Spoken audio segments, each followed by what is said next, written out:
Ating guest watcher for the week at narito na ang napakahusay na aktor, TV host, vlogger, family man. Is this right? Sex symbol, most sought after Gen Z icon.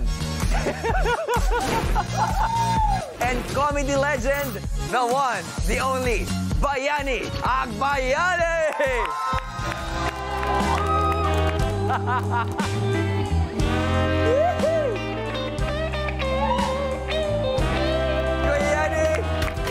Tinawag na ako kanina eh. Pinigilan mo ako doon. Labas na labas ka. Ako muna, sabi nga, di ba? Ako muna, tapos ikaw lalabas. Okay. Pero hanep welcome sa Watch a Win. Buong network ng shows ng Pai, iniisa-isa mo na. Oo, kasi, naku, sikat na ng Pai ngayon. Kahit saan, tinatanong ko, alam na nila na may Pai. Actually, yun yung sinasabi talaga ni Kuya Yani sa akin nung sumalo tayo kay Melay sa You're the Boss. Oo. Ang daming nakatutok sa Pai. Maraming salamat. Salamat po. Alam mo kung bakit? Kasi natutuwa na sila, nasisiyahan na sila, nasa bahay lang sila, nananalo pa sila ng pera. Ay, ang hirap ng buhay ngayon. Totoo yan. Ang bigas ngayon, napakamahal. Totoo. Meron nga kaming na-research na isang pamilya na nakatira sa isang lugar dyan sa Maynila. Ano nangyari? Na-research namin. Nagsimula doon, ha? Hindi!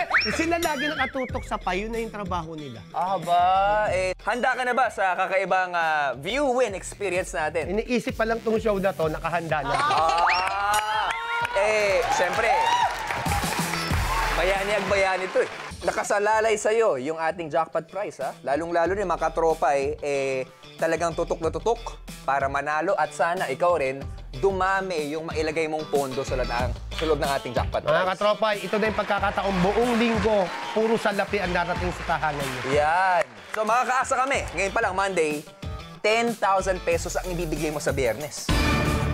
Kung Bakit ibibigay ko? Sana.